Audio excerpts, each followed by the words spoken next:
Good morning. My name is Lillian Govis, and I am Director of Communications and Public Engagement for Buncombe County Government. This is your community briefing for Wednesday, April 2nd. It's only 6 more days until baseball is back at historic McCormick Field, and I sure hope to see y'all out at the old ballpark this season. We're going to start today with some updates on the wildfires in Buncombe County. Last week, there were 2 fires in the county, which were thankfully contained by fire crews. This included the Freedom Farm fire in Leicester, which grew to 130 acres, and a fire in Guerin Creek at Old Fort Road, which grew to 3 acres. We thank our firefighters for acting quickly to ensure the safety of our residents and their properties during these incidents. Fire crews are still active in neighboring counties, and we thank these crews who have been working many hours to contain fires and ensure structures are protected. The statewide burn ban was lifted as of 8 a.m. today. Effective as of 10 a.m. today, our local open burning ban has been lifted. Please follow all safety requirements as listed in the local ordinance, the most important of which is to never leave a fire unattended. Burning is never allowed in the municipalities, and in unincorporated Buncombe County, the only thing permissible to burn is natural occurring vegetation that grows on your own property. Spring is, of course, wildfire season in Western North Carolina, and storm debris poses an increased risk for the region. There are several simple steps that you can take to mitigate wildfire risk around your homes. This includes preparing your home if you live near the wood line or in an urban interface by cleaning all combustibles, including firewood, gas, and kerosene, from areas 25 to 50 feet away from your home. Also take some time to clean those leaves, limbs, and other dead vegetation from your home, including gutters. We gathered resources related to reducing the risk of fires in your property, so head to buncombeready.org to learn more. If you have storm debris that's still on your property, please apply for private property debris removal to have this removed at no cost to you. Let us help you in ensuring that your home is fire safe. The deadline is coming up on April 15th, so go to buncombeready.org to get that application in now. For today's briefing, we're joined by Air Quality Director Ashley Featherstone to discuss burn guidelines after Helene and during wildfire season. Dr. David Cordy is here with us from the North Carolina Geological Survey to discuss landslides after Helene. Noah Wilson, Director of Sector Development with Mountain BizWorks, is also here to provide updates regarding its Rebuilding Together business grants. And Dawa Hitch, Director of Communications and Public Engagement with the City of Asheville, is here to provide updates from the city. First, as we do, we'll hear from County Manager Avril Pinder.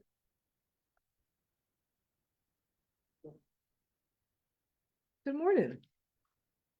Today, we will hear really important news from Buncombe County Helene survivors. A new Helene Recovery Center will open on Monday, April 14th at 8 a.m. at Cox Avenue, 94 Cox Avenue in Asheville. In this location, you'll be able to get help from FEMA, Disaster Case Management, Hazard Mitigation Grant Program, public roads and bridges, and more. The center will be open Monday through Friday from 8 a.m. to 5 p.m. This center in downtown Asheville, where the former tax office was located close to Asheville Brewing Company. There is free parking available across the street from the walk-through entrance to 94 Cox Avenue. Don't forget that the tax office has moved to 182 College Street, now with free parking available in the deck next door after your parking ticket is validated. This new Helene Recovery Center location will be operated by Buncombe County and serve as your one-stop shop for recovery needs, as FEMA disaster recovery centers are beginning to shut down in the region and retransition to this new center for recovery. With that said, FEMA disaster recovery centers are still open this week. This includes the center at Weaverville Town Hall, which remains open through Friday, April the 4th, and the center at Fairview Library, which will remain open through April the 11th. You can visit these centers if you would like to apply for disaster assistance, which the deadline is only in 5 days. FEMA will be able to help with temporary lodging, basic home repairs, personal property loss, other disaster cost needs. Here are some important deadlines you should know. April 7th, FEMA individual assistance deadline. Apply online at disasterassistance.gov or call 800-621-3362. Even if you didn't experience major damage, we can't emphasize enough how important it is to apply before the deadline. April 7th, disaster unemployment assistance. April 15th, last day to apply for private property debris removal program. April 27th, SBA physical damage loan deadline. And June 30, SBA economic injury application deadline. Find all the application information for these at buncombeready.org. We do have an important update on the door-to-door public health survey that we shared about last week. The door-to-door survey scheduled to be conducted this week in Buncombe County is canceled. This is due to the recent federal cuts impacting Centers for Disease Control. The staff who were providing assistance with this post-Helene rapid needs assessment have had their positions eliminated. As we shared, Buncombe County Public Health was scheduled to conduct the Community Assistance for Public Health Emergency Response, or CASPR. That survey was about specific public health needs or trends occurring in the wake of Hurricane Helene. Through the survey, it was our goal to better understand community needs, identify public health issues, and inform recovery and preparedness efforts. The Buncombe County Public Health Team plans on exploring alternative methods to gather valuable data on post-Helene community needs and will continue to support the complex and unique needs of our survivors, both now and in the future. Helene recovery and resiliency continues to take priority, and the state's hazard mitigation grant program is here to help. Through this program, there are 3 property protection projects to help homeowners impacted by Hurricane Helene floodwaters. These include acquisition. Your property is purchased at its pre-disaster value, the home is removed, and the land becomes permanent green space, reducing future flood risk for the whole community. Last night, the Board of Commissioners approved a resolution authorizing Buncombe County to enter into interlocal agreements with the City of Asheville, the Town of Black Mountain, and the Town of Weaverville. These interlocal agreements allow these municipalities to acquire hazard mitigation grant program properties within their municipal limits. The acquisition program is 100% voluntary. The other project is elevation. Your home stays in place. It is raised on a new foundation about 2 feet above the 100-year flood level. You will get temporary lodging and nothing has to be moved out. And the third and final project is mitigation reconstruction. If your home can't be elevated safely, it will be rebuilt. Your belongings are stored and you get temporary lodging and construct a new flood-resistant home on a raised foundation. Property owners with landslides that threaten homes, bridges, or structures may also apply to hazard mitigation grant program for assistance with slope stabilization. This program is open to commercial properties, but residential property applications have priority. Learn more and fill out the 5-minute grant information request at buncombeready.org or call 828-250-6100. The state is now taking interest forms for its private roads and bridges program, which is open to any resident impacted by Helene. If you have a private road, culvert, pipe, or bridge, we highly encourage you to fill out the form. You can also apply even if you have applied for FEMA assistance and with your private road or bridge. Fill out the form at buncombeready.org. If you are an agricultural producer who lost crops due to Helene or other natural disasters in 2024, a new funding program will be available to help with monetary losses. The Agriculture Crop Loss Program is live now and is accepting applications through May 2nd. If you have questions or need assistance applying, reach out to Buncombe County Corporate Extension at 828-255-5522. Again, that is 828-255-5522. Producers who want to apply need a copy of the Farm Service Agency's Producers Form, or FSA 578. And that you can obtain that from your local USDA FSA office. For those who do not have a form already on file for the 2024 crop year, local FSA offices can assist. Call the Asheville Farm Services Agency office at 828-250-254-0196. Let me say that again. 828-254-0916 to make an appointment to get a copy of this form. A disaster assistance hotline for crop losses related to Hurricane Helene or other disasters, call 1-866-645-9403. And that is Monday through Friday, 8 a.m. to 5 p.m. Again, the disaster assistance hotline for crop losses related to Helene or other disasters, you can call 866-645-9403, Monday through Friday, 8 a.m. to 5 p.m. Now we have a storm debris update. Debris crews work to complete public right-of-way debris removal through March, as the U.S. Army Corps of Engineers was tasked to finish this mission by April 1st. So right-of-way debris removal has now ended, and 1.22 million cubic yards of debris was removed from unincorporated Buncombe County, the city of Asheville, and the town of Black Mountain. Now, there are some hot spots that the crews will finish cleaning up, but in all intents and purposes, right-of-way debris has ended. You want to thank the crews who have worked on public right-of-way debris removal since October. If you have debris that was not picked up through the right-of-way operations, please apply for private property debris removal, a program to have crews remove debris from your property for free, and that deadline is April 15th.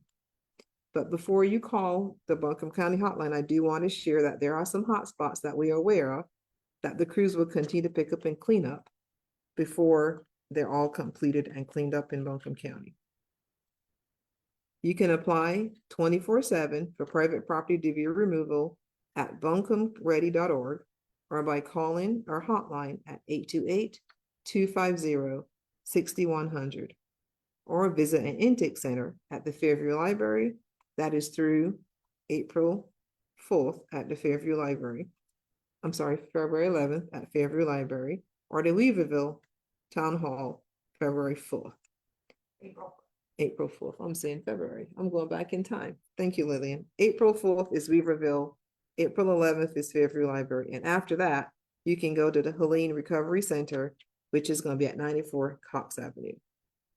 When you do come, when someone reaches out to us, the first thing that we do is when you do come to apply, have these documents ready. When a copy of your insurance policy and proof of loss from the company, a colored copy of your driver's license or a valid U.S. government issued ID, such as a passport, proof of ownership, a simple sketch of the private or commercial business property, identifying the locations of debris, and being hand-drawn is fine.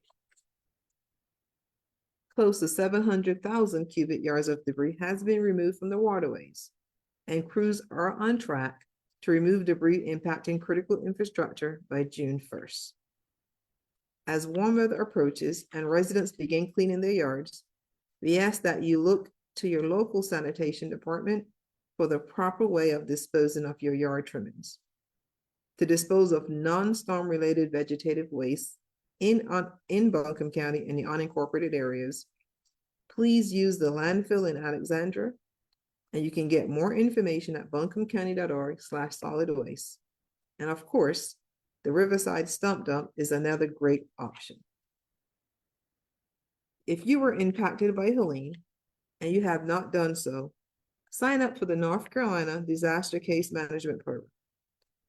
Whether you need housing, food, heating, clothing, legal, educational, or financial assistance, North Carolina Disaster Case Management is here to lend a hand. The team helps survivors find support from 500 plus resources and partners with you on your Helene recovery journey.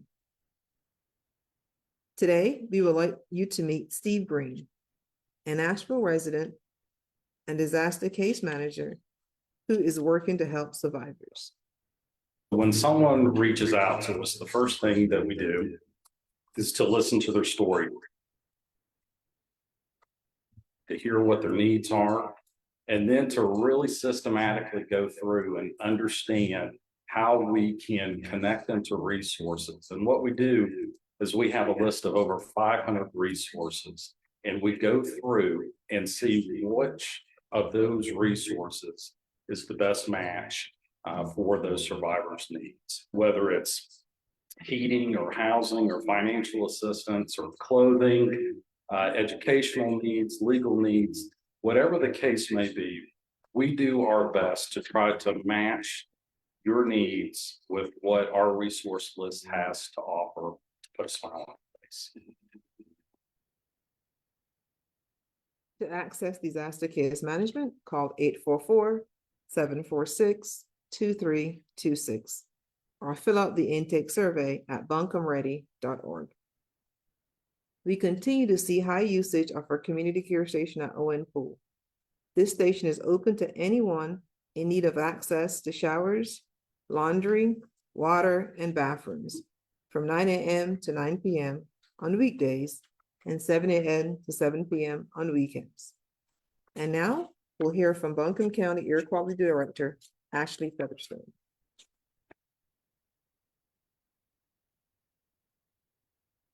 Thanks, Avril. Good morning. My name is Ashley Featherstone. I'm the director of the Asheville Buncombe Air Quality Agency, and I'm here today to provide an update on air quality and open burning specifically. Asheville Buncombe Air Quality operates air pollution monitors that are part of the National Air Quality Monitoring Network. We monitor for ground level ozone and fine particles, or PM 2.5. This data is used to determine the air quality index that is reported by EPA and in the weather forecasts. The Buncombe County Fine Particulate Matter Monitor is located at the Board of Education in Emma. The Air Quality Index, or AQI, is meant to give an indication of air quality conditions for a general area and does not give specific information on a smaller scale and may not be representative of the air quality in an area like Swannanoa or Fairview when there is an event like a large fire in that area, for example. So in response to Helene, we worked with our partners with the State Division of Air Quality and EPA to install some additional temporary non-regulatory monitors and 8 low-cost air quality sensors for fine particles in different key areas to complement our regulatory monitors and collect data about potential air quality impacts from open burning of storm debris. This data, along with the regulatory monitoring data used for the AQI, is available on the EPA AirNow Fire and Smoke Map. The sensor data helps with localized information to inform residents about air quality, and it's also been very valuable for the meteorologists that do the air quality forecasting, improving the accuracy of these AQI forecasts. Lately, we've seen high levels of fine particles in the air from wildfires here in Western North Carolina and South Carolina that have resulted in air quality action days. When the AQI is green or yellow, air quality is good or moderate. But code orange means air quality is unhealthy for sensitive groups, and code red means air quality is unhealthy and is recommended that residents avoid outdoor activities and go indoors if they have symptoms. Sensitive groups include those with heart or lung disease, older adults, children and teenagers, pregnant people, and outdoor workers. So fires from burning are a significant source of air pollution that are regulated by air quality, and open burning is not allowed on these air quality action days where we're forecast to be code orange or code red.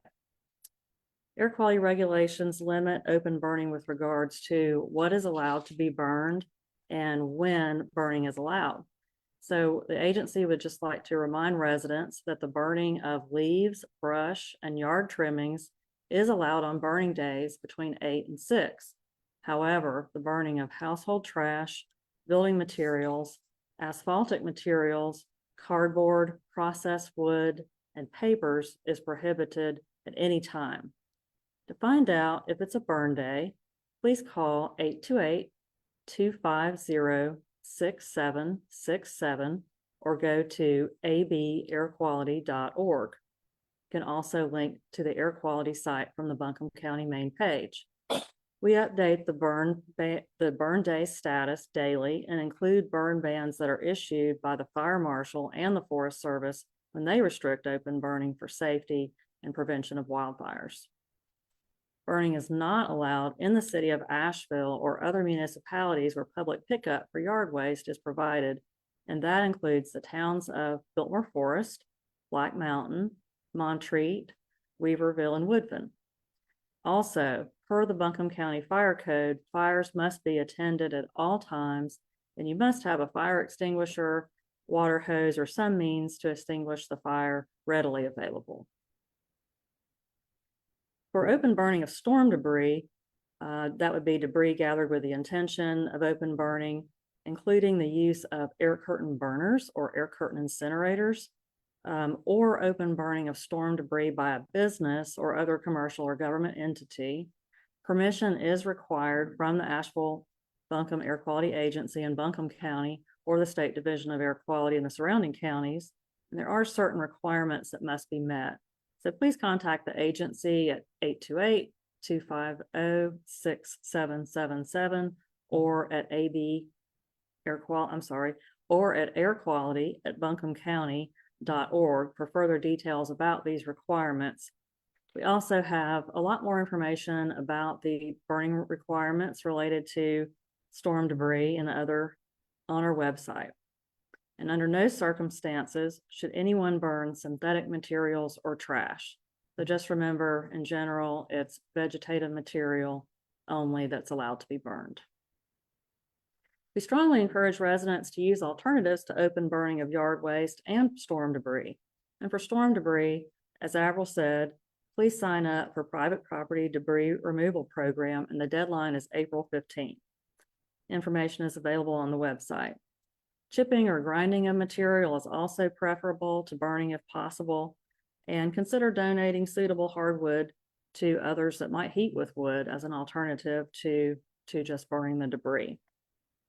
So to close, just some general guidance about air quality. If it looks or smells smoky outside, air quality is likely code orange or worse, and it's not a good time to go work in the yard, go for a run, or have the kids playing outside. If you do see or smell smoke, you can check the current conditions at the DAQ NC Ambient Information Reporter or that EPA Air Now site. The Air Now site, again, has that fire and smoke map that has the data from the local sensors that cover more areas besides just the regulatory monitors. And we have links to those sites on our website at www.abairquality.org. Also, when looking at that AQI online, would just like to point out that similar to weather forecasting, air quality forecasting is variable, and sometimes the actual conditions are not the same as what we forecast. So keep that in mind and be air aware. Also, you can sign up for air quality forecasts at enviroflash.info and go to our website for more information. We have a couple of articles on there related to open burning and other issues related to Helene and air quality, including how to make a do-it-yourself air cleaner and about air cleaners and filters in the home. So thanks very much for the opportunity to come and talk to you about air quality today.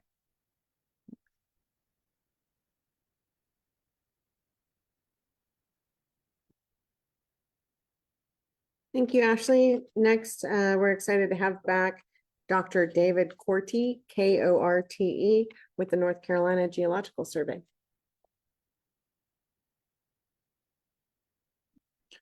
I am David Korte with the North Carolina Geological Survey. I'm the program manager for the landslide hazard mapping team. Our primary duties are to map landslide inventory, landslide susceptibility, and to educate folks on landslides.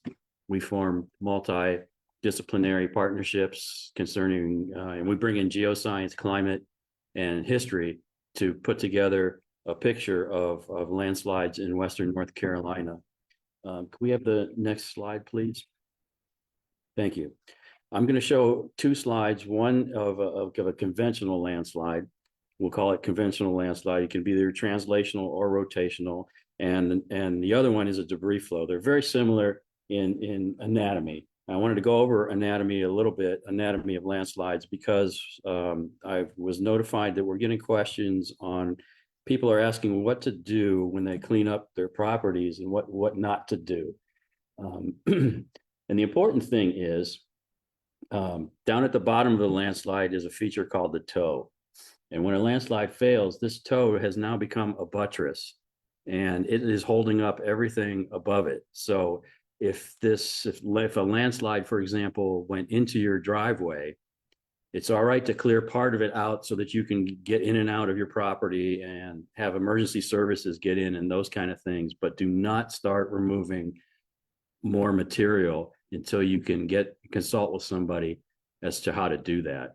You need an experienced excavator who excavates on hill slopes to be able to take care of that for you. If you start removing that material at the bottom of the landslide, the material above it will start to come down. That's the important thing I wanted you to remember. The other important thing is this is an example of a rotational or a translational slide. The anatomy of both of those is pretty much the same. Rotational has a little bit more curved failure plane. The translational is more of a straight failure plane. But if we look at a debris flow, next slide, please. The only real difference between debris flow and those other slides I was mentioning is there's a lot more water involved in a debris flow, and debris flows come down mountain channels. So if you're thinking about rebuilding your house next to the mountain channel where your house used to be, you might want to consult with somebody in terms of the potential of another debris flow coming down that channel, and maybe move your house off the channel a few hundred feet if you have the capability to do that. Next slide. With that, I put up a slide for some resources for you. Our website is landslidencgs.org, where you can learn about landslide inventory, susceptibility, and stories of landslides in Western North Carolina, why they happen, how they happen, where they go, those kind of things. And also, I put up the disaster case management site for the state disaster case management people for NCDPS, so that you can have a convenient, quick access to them.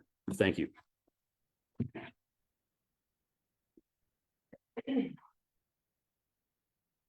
Thank you, Dr. Korte. Our next guest is Noah Wilson with Mountain BizWorks. Noah's going to give us some pretty exciting updates on the grant impacts from the Rebuilding Together grant funds. I will turn things over to Noah.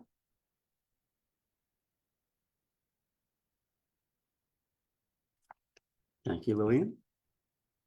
Never get tall enough anymore, as close as we can. So, my name is Noah Wilson, Director of Sector Development at Mountain BizWorks, and I'm here on behalf of Mountain BizWorks today to announce total grantee impacts from the first round of the Asheville Buncombe Rebuilding Together Grant Fund. This fund provided grants up to $25,000 to local Buncombe County businesses that were severely impacted by Hurricane Helene. In a model of post-Helene collaboration, Buncombe County, the City of Asheville, the Asheville Area Chamber of Commerce, and Mountain BizWorks collaborated to award $4,070,755 in grant funding to 339 small businesses, supporting 2,084 jobs retained and 1,527 jobs rehired. Although we do note that the amount of unfunded need remains significant. Applicants reported economic damages of $139.9 million and physical damages of $75.7 million, totaling $215.6 million from 844 submissions. Of that, the program awarded $4,070,755 in grant funding this round, which still leaves $211 million in unmet small business impacts and needs, with 505 small businesses without a grant award at this time. Dollar-wise, while these grants were remarkably impactful, and we're proud to have been able to support as many small businesses as we could with these funds available, these grant funds covered less than 2% of the overall need. And so we are continuing to raise funds to extend these grants to more and more businesses who are needing these dollars. And notably, this is the need we have just from the applications that came in. This does not count the many businesses who did not have a chance to apply for this funding. Mountain BizWorks administered the grants as part of a community collaboration of funders and partners working to support local businesses through the Helene disaster.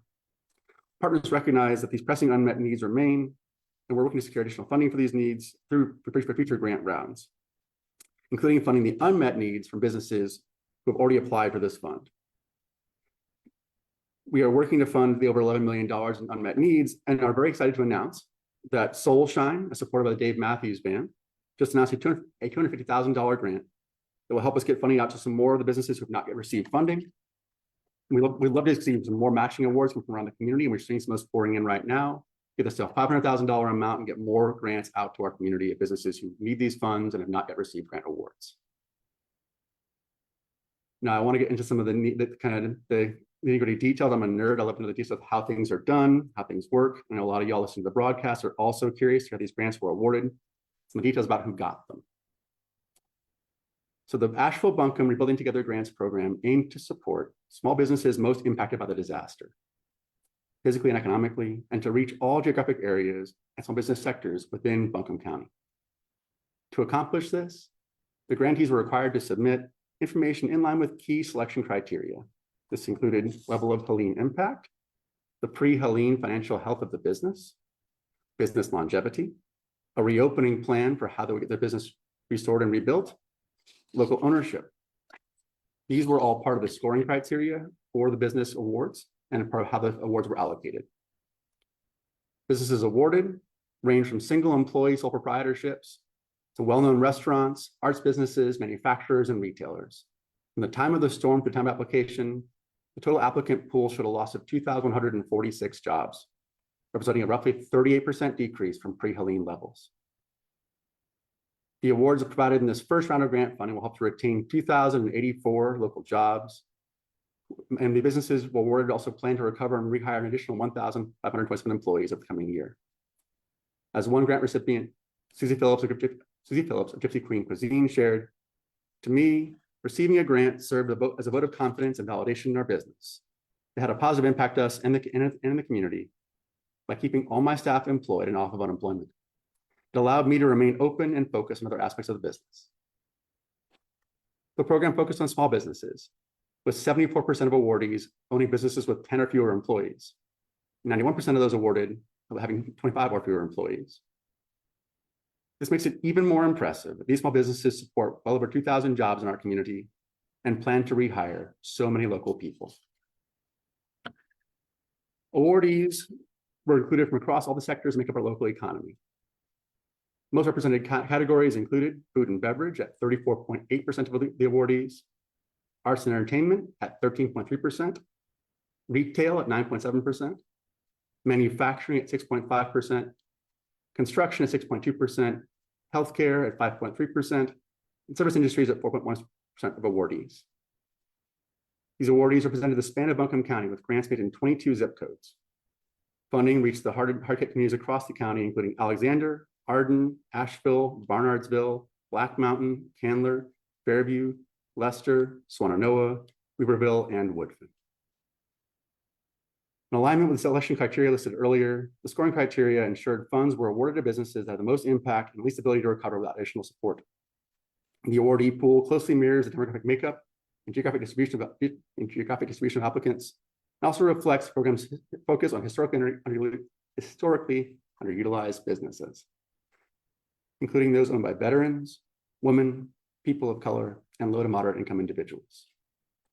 3% of the applications received were from veterans, who received 5% of awards.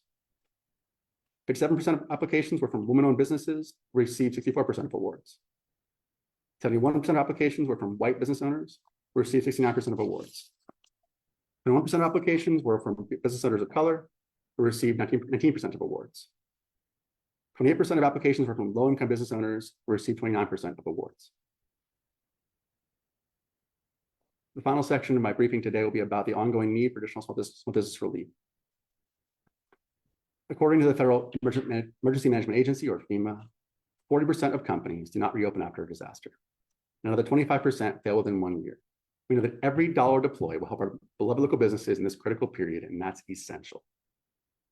The Asheville Buncombe Building Together Grant Fund has been an invaluable tool and a great example of how deploying intentional, collaborative resources can turn the tides on these dire FEMA statistics related to small businesses' failure after a disaster.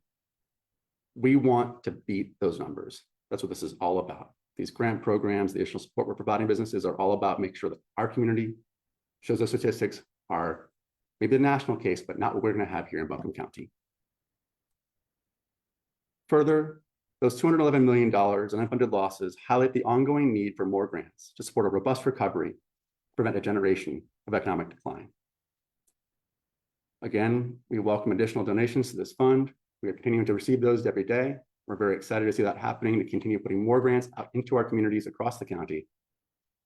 Meanwhile, for more Hurricane Helene business recovery resources, including loan information and the latest grants, a comprehensive list of offerings from all small business support organizations serving WNC can be found at wncstrongtogether.org. That is wncstrongtogether.org. Thank you very much.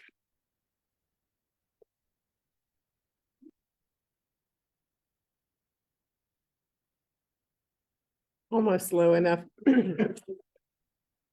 We'll wrap things up today with Dawa Hitch from the city of Asheville for updates on their end.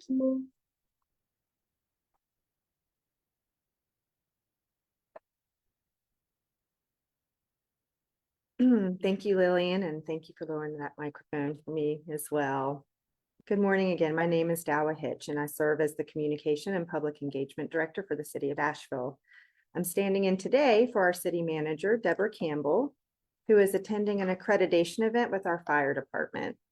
She sends her regrets that she could not be here today. In Deborah's style and in her absence, today marks 180 days since Helene impacted our community. For 6 months, we have witnessed incredible resilience, strength, and unity as our community works to recover and rebuild. As we continue this journey, there will continue to be other challenges to overcome, as we have recently seen with wildfires in our region. So before I jump into today's updates on behalf of our city manager, Deborah Campbell, our mayor, and city council members, I'd like to take a moment to appreciate all of the firefighters in our region who stepped up in extraordinary ways. To the firefighters and emergency responders who have worked tirelessly, often putting themselves in harm's way to keep others safe. Thank you. Your dedication, bravery, and service do not go unnoticed. Even with our recent rain, there is still a risk for wildfires. You've heard in previous remarks that threat is still there. And just as a reminder again, burning is prohibited within the city of Asheville limits. I'll now move into today's updates. The topics will be storm debris removal within the city limits, the restart of the city's regular brush collection process, a new and improved storm debris dashboard, community development block grant, disaster recovery funding, and last but definitely not least, the Asheville Tourist Opening Day on April 8th. So first up is storm debris removal. As of today, 595,249 cubic yards of storm debris and over 120,000 tons of mud and silt have been collected across Asheville. 192,832 cubic yards have been collected from the waterways within the city limits, and 288 private properties within the city have been cleared of debris through the private property debris removal program. Contractors are continuing that final sweep to collect remaining storm debris from the right-of-way. This includes private streets where there is open public access and where regular city trash collection occurs. Our sanitation crews who know our city streets best have documented all remaining debris piles within that right-of-way and have shared that list with the contractor for collection. And the contractor is collecting only those piles on that list. This process has been in place for a few weeks, as you may have heard before. So if you missed the deadline to have debris in the right-of-way, you may apply for the free private property debris removal program, also known as PPDR, until April 15th. I'll say that again, the deadline to apply is April 15th, a day we all know well. You can visit the county's website at www.buncombecounty.org to apply. Now into brush collection restarting. I now have that good news to share. Brush collection services for city sanitation customers resumed on Monday, March 31st. This includes leaves placed in plastic and paper bags, not plastic, paper bags, and or properly labeled containers. It also includes brush trimmings cut to proper size. As a reminder, vegetative brush that does not meet city collection guidelines will not be collected through the city's brush collection service. Brush is collected on a biweekly schedule. Find your schedule at asheville.nc.gov or download the free app AVL Collects in the App Store. There's another exciting announcement about storm debris, and that is the city's launch of a new and improved storm debris dashboard. The dashboard is accessible via the storm debris page on ashevillerecovers.org. Key features of that dashboard include total cubic yards of debris collected from the right-of-way, debris collected from the waterway within the city limits, total tons of mud and silt removed, number of private properties approved for debris removal, and the number of private properties completed. As part of this launch, you may notice a transition in how the city presents the data. The previous 3 million cubic yard progress meter will shift to simply displaying the total volume of debris collected. This adjustment reflects the evolving understanding of storm debris quantities and ensures the public has the most accurate and relevant information. There's a few key reasons why the initial estimate of 3 million cubic yards of total debris needed to be adjusted. First, immediately after the storm, estimates relied on aerial assessments and on-the-ground observations to estimate the scale of the debris. These preliminary numbers were intended to guide response efforts, not as a precise measure of final totals. Second, not all debris is being measured in cubic yards. Some materials, such as vehicles and mud or silt, are tracked as individual units or tons. And finally, private contractor cleanup is outside of the scope of the city's dashboard. Many property owners, neighborhoods, and businesses hired private contractors for debris removal. Since this debris was not collected by debris contractors working with the city of Asheville, it is not included in the totals that you will see on the dashboard. Our hope is that the new and improved dashboard shows more accurately the scope of debris that has been collected through public channels within the city limits. For more updates on Asheville's recovery efforts, visit ashevillerecovers.org. Now, in regards to our Community Development Block Grant Disaster Recovery Draft Action Plan, also known as CDBG-DR Draft Action Plan, we are nearing the end of the public comment period. Community members can submit comments through ashevillerecovers.org. Through mail, you can drop those comments off at City Hall or email cdbg-dr@asheville.nc.gov. And that is through this Thursday, April 3rd, so tomorrow. I would encourage residents to share feedback if you haven't already, as it will shape the final action plan, which Asheville City Council will vote on next week, April 8th, for submission to the Department of Housing and Urban Development, also known as HUD. So once submitted, HUD will have 40 days to review or request changes, and hopefully approve the final action plan. And now for what might be the most exciting announcement. The Asheville Tourists open their 2025 season next week on April 8th. The opening week series hosting Greenville is billed as the Ville to Ville series.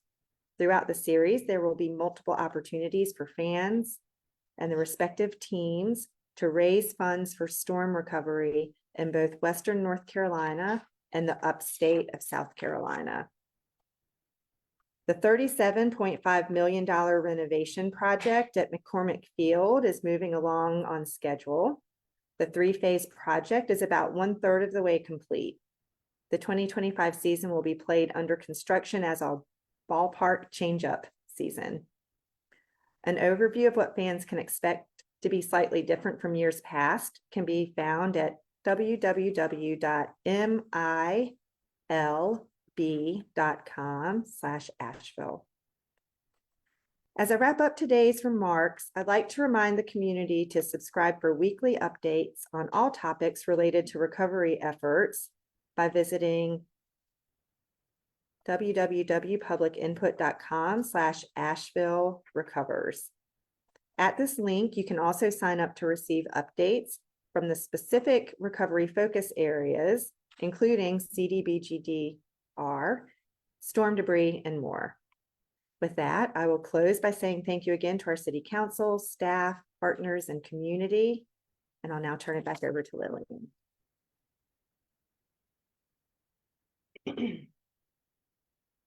True story. Young Lillian used to go to baseball camp every summer at the tourist stadiums in my quest to become the first girl to play professional baseball. Still working on it. Before we turn this over to questions from the media who are on a separate Zoom link, I do want to share a reminder about several changes to Buncombe County Services. Our tax department, including tax collections and property assessment, have moved next door to 182 College Street, and parking is available at the deck at 164 College Street. On April 8th, permits and inspections, environmental health, and Ashley's team from Asheville Buncombe Air Quality will move to our new Consolidated Government Services Center at 35 Woodfin Street. That's the same building that houses the Family Justice Center. Parking is available for those services in the surface lot in front of 35 Woodfin. On April 22nd, the planning department is scheduled to move to that office. And on May 1st, election services will join the party over at that location. And we are hopeful that these moves make it a lot easier for folks who are trying to access multiple county services by housing them in one stop. If you want to stay informed about Helene resources and news, you can bookmark engage.buncombecounty.org/Buncombe Recovers, our new website focused on recovery, where you can subscribe to be alerted about input and feedback opportunities in the future, which we will be working on several plans for recovery, and we'll need the community's guidance to help make sure that those reflect our community needs. At this time, we will turn things over to questions from members of our media, if there are any, and I know there's one in the Facebook chat that I need to respond to.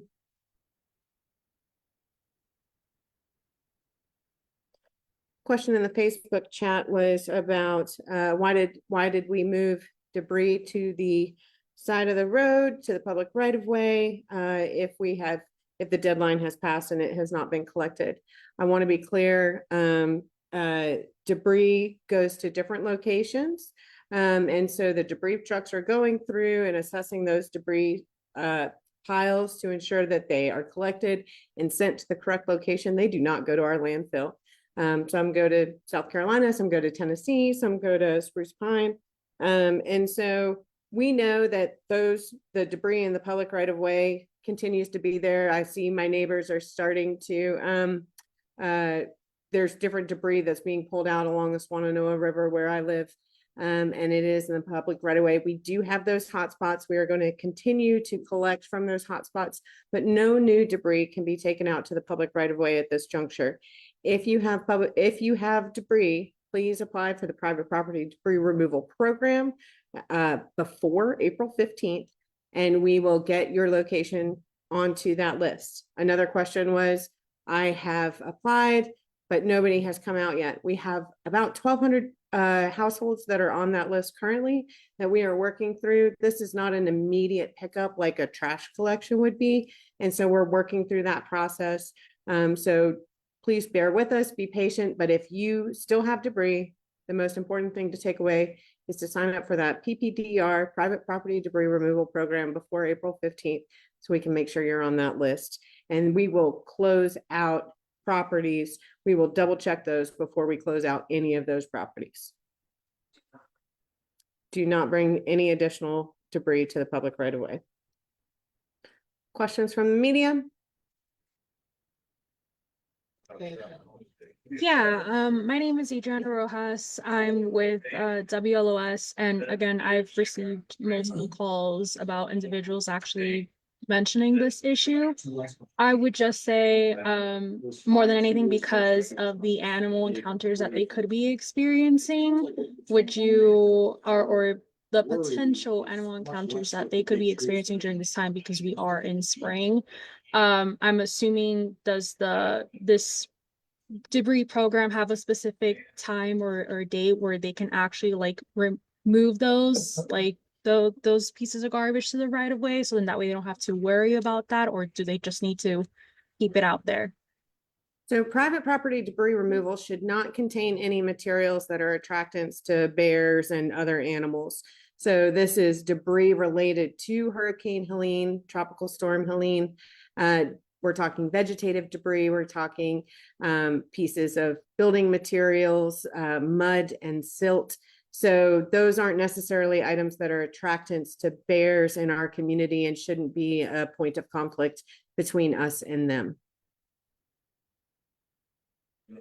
All right, thank you. Just wanted to clarify that. Yep.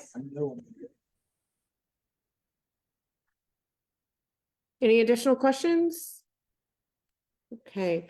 Do you want to let folks know, if you're in the Guerin Creek area, this is important for you. We will be holding a Helene recovery event at the Guerin Creek Fire Department, 10 Flat Creek Road, on Thursday, April 10th from 4:30 to 7:30. And we will have FEMA individual assistance there, the Private Property Debris Removal Program, Hazard Mitigation Grant Program, North Carolina Disaster Case Management that Dr. Cordy spoke about. All those folks will be there to support survivors at the Guerin Creek Fire Department, Thursday, April 10th, 4:30 to 7:30. Of course, you can sign up for phone alerts by texting BC Alert. It's not case sensitive to 99411. Our Buncombe County Call Center remains available Monday through Friday from 9 a.m. to 5 p.m. at 828-250-6100. If you'd like to hear about a certain topic or from a community partner, please email those ideas to pio@buncombecounty.org and we'll try to get them scheduled for a future briefing. And we will look forward to seeing y'all back here again next Wednesday at 11 a.m.